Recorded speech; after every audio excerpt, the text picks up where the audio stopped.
There's been a raft of oil and gas headlines coming out of the African continent for the year 2021, and we thought we'd do a recap with a special guest. We've got Uwa Osadie, who's a Senior VP Equity Research at FBN Quest Merchant Bank, joining us to discuss all the major headlines in oil and gas that we saw in 2021. We'll see how many of them we can get to. Uwa, thank you so much for joining us. Really appreciate you coming on the show. I want to start with climate change and the transition for Africa. It's one of the biggest stories this year. There's been a lot of talk about Africa's energy transition to cleaner energy, but Africa, of course, is still very dependent on fossil fuels. How do you view the whole conversation within the context of this PwC report? PwC put out a report saying it will cost about, I think it was 1.8 or $2.8 trillion. Yeah, there it is. $2.8 trillion needed to transit to cleaner energy. But of course, the transition would lead to a loss there. You're seeing 15.2 trillion loss in fossil fuel income, but there'd be about 5 million jobs created. Uwa, what's your take on the whole climate change debate? Dying to hear your thoughts. First off, Africa doesn't have that amount of cash to invest in energy. So the real question here should Africa really be part of this conversation?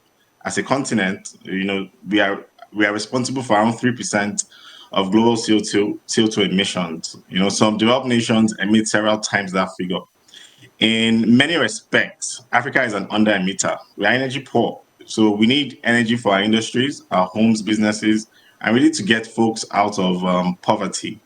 I think a fair deal for the continent will be along the lines of developed nations, as well as multilateral institutions such as the World Bank and IMF, focusing on funding projects across the continent that utilize flared gas, as well as natural gas projects, given the abundance of these resources across the continent. The current global position following COP26 isn't really helpful, in my view, for African economies. And I'm sure Africa's position has been clearly heard following the African Energy Conference that happened a few weeks ago. All right, so Africa should keep it going with fossil fuels in 2022. That's what makes most economic sense for the continent. Yeah, absolutely.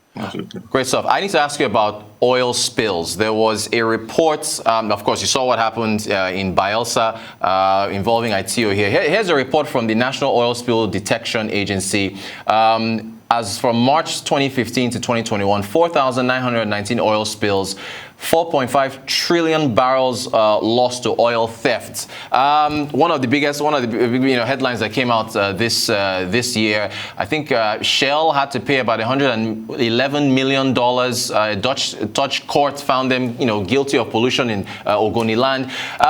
The environment, Uwa, does the environmental argument not play into the climate change argument? I guess I wanted to get your thoughts on, how we can reduce these oil spills and reduce theft. What's your take on this? Well, the oil spill challenge, if you've been tracking the industry, is something that has been happening over for many decades and has caused a major driver for host community challenges that operators have had. But if you look at other oil jurisdictions, there is a way oil can be exploited and produced in a cleaner fashion. I think for Nigeria more specifically, the challenge that we have has to do especially with aging infrastructure, delivery pipelines, and all of those things. I mean, we add to that the restiveness of host communities as well. But some of these things will be addressed by the implementation of the PIA. So it's something that one can be really hopeful on. Okay, well, I'm glad you mentioned the PIA. That was another big headline this year. It was signed by President Buhari after so many years. Can we still get anything out of it, or according to some folks, is it too little, too late? Well, better late than never. I think hydrocarbon would feature in the global energy mix for some time. I think the passing of PIA into law was a landmark achievement for this administration. 13 years in the making, done and dusted. Again, having scrutinized the law page by page, one can see the direction the PIA intends to take the industry on, which is to create a sustainably funded sector. The PIA create funds such as the Midstream Gas Infrastructure Fund, which hopefully, if implemented well, will solve issues like gas flaring once and for all, as well as co-finance gas-related projects across the spectrum of opportunities. Also, the law codifies host community relationships, taking successful global memorandum of understanding templates from private players such as Seplat and ensuring its general practice across the industry. This also brings investment managers and trustees into play. So as a business, we see a lot of value in the PIA. Will the climate change debate impact what we can get from the PIA? Can it deter investments if you see what's been gone? I'm going to get to transitions for energy companies in a second. As far as names, maybe it's just a name, but will that impact anything? Climate change, PIA? Yeah, it certainly will limit the type and size of funding available. For instance, at COP26, the United States and 20 other countries announced that starting in 2022, they will stop spending tax dollars to support international fossil fuel projects. This move would expectedly divert around $18 billion a year toward clean energy and take it away from the hydrocarbon space. We can already see some IOCs repositioning global portfolios with Nigerian onshore assets up for sale. Although the FDB and investments from the East, could step in, it's always a better prospect to have everyone at the table. So yeah, it's clearly affect investment inflow. All right. Total changed its name. It became Total Energies. I want to ask you about insecurity, actually, but this is two in one. So Total, of course, they changed their name. Again, I think climate change is the theme of our discussion today, but changed their name. But Mozambique, this was another big headline this year.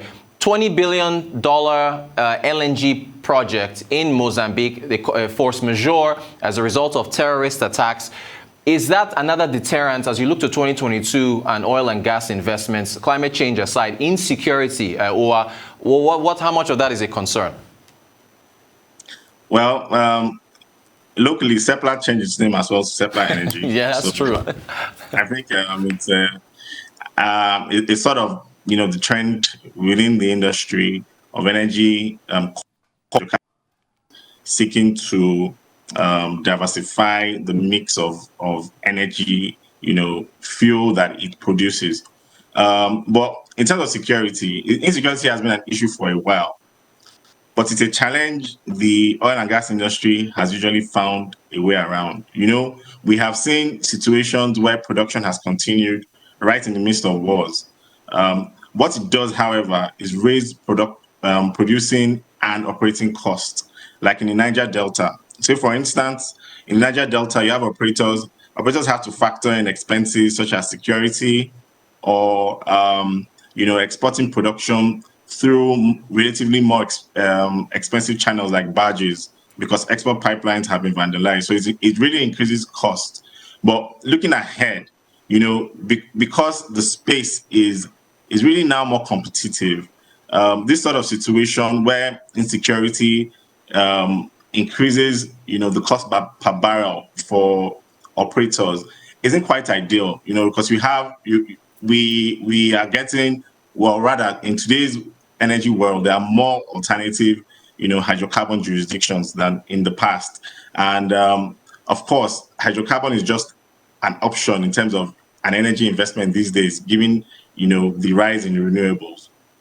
Great stuff. I want to ask you about divestments as well. I believe Shell divesting from shallow water in Nigeria, going offshore. I think ExxonMobil or Chevron, one of the two. Can you talk about, because those also made headlines this year as well, as far as oil and gas divestments on the African continent? Well, these decisions were largely driven by two things you mentioned: insecurity and climate change. The divestment, IOC divestment on onshore assets, is something that has been ongoing for just about a decade, or whatever a decade. But I think like decision made by the companies you mentioned had to do with shareholder pressure from a climate change point of view, as well as looking at portfolios and seeing where it's more efficient to exploit and produce oil from. And apparently because of the relatively higher cost on Nigerians onshore, it makes sense for them to divest. But what I would say to this is that Nigeria is in a fairly stronger position than we were, or the sector is in a fairly stronger position than it was a decade ago. You have experienced indigenous players who are willing, to carry on the torch, so to speak. Great stuff. I have to ask you about the Dangote Refinery. It made headlines this year as far as it being a game changer. It taught equity investments in the refinery. Is it that big of a game changer? And is it going to turn things around for the country? What do you make of it? Well, it will help from a fiscal point of view, but I think the federal government's move to resuscitate its own refineries is it almost seems like the federal government doesn't want to rely entirely on the commissioning of the Dangote refinery project. This is my view. I think maybe because deadlines for commissioning have been missed in the past, but clearly if we have the Dangote oil refinery and other private sector refineries, it would help, with product supply. It would help from an FX point of view, mainly because FX requirement for petroleum product importation is quite steep on our balance sheet.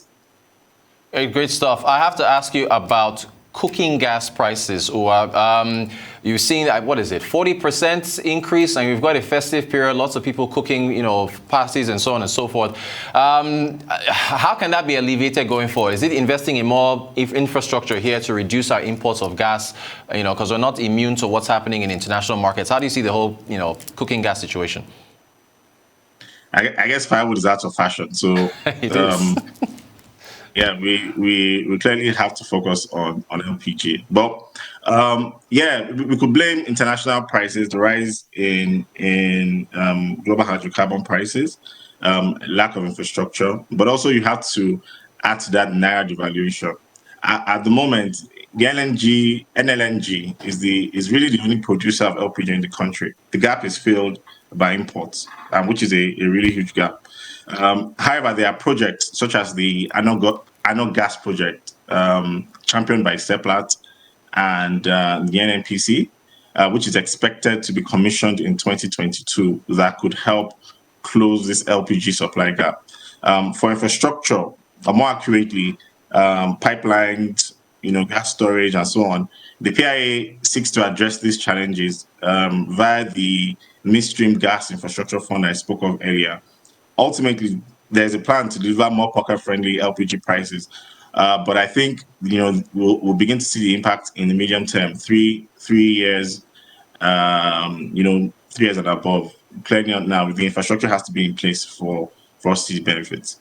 Wow, Sadi, there's so much more I want to talk to you about. That shows you how much oil and gas made headlines in 2021. But we've run out of time. But great conversation. We thank you so much. Uwa Sadi, Senior Vice President, Equity Research, FBN Merchant Bank. Thank you so much for taking us through a recap of the big headlines of oil and gas headlines on the African continent 2021.